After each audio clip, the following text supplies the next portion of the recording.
رزق کا دسترخوان۔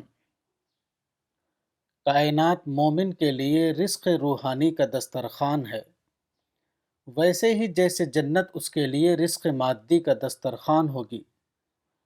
ہوا کے لطیف جھونکے جب اس کے جسم کو چھوتے ہیں تو اس کو ایسا محسوس ہوتا ہے کہ لمس خداوندی کا کوئی حصہ اس کو مل رہا ہے۔ دریاؤں کی روانی میں اس کو رحمت حق کا جوش ابلتا ہوا نظر آتا ہے۔ چڑیوں کے چہچہے جب اس کے کانوں میں رس گھولتے ہیں تو اس کے دل کے تاروں پر ربانی نغمے جاگ اٹھتے ہیں۔ جس آدمی کو ایمان کی نظر حاصل ہو جاتی ہے، اس کو دنیا کی ہر چیز میں خدا کی جھلکیاں دکھائی دینے لگتی ہیں۔ درخت معمولی لکڑی کا ڈھانچہ ہے، مگر اس کے اوپر بے حد حسین پھول اگتے ہیں۔ وہ بظاہر ایک سوکھی لکڑی کی مانند اس سے بھی زیادہ ایک سوکھی زمین پر کھڑا ہوتا ہے۔ اس کے بعد ایک خاموش انقلاب آتا ہے۔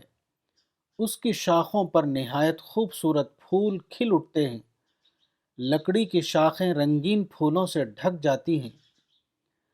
ایسا اس لیے ہوتا ہے کہ کوئی بندہ اس کو دیکھ کر کہہ اٹھے کہ خدایا، میں بھی ایک لکڑی ہوں، تو چاہے تو میرے اوپر حسین پھول کھلا دے۔ میں ایک ٹھنٹ ہوں، تو چاہے تو مجھ کو سرسبز و شاداب کر دے۔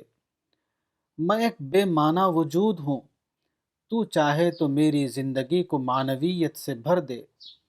میں جہنم کے کنارے کھڑا ہوں، تو چاہے تو مجھ کو جنت میں داخل کر دے۔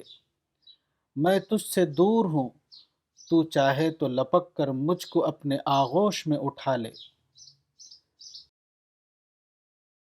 کتاب باغ جنت، مولانا وحید الدین خان، صفحہ نمبر 7۔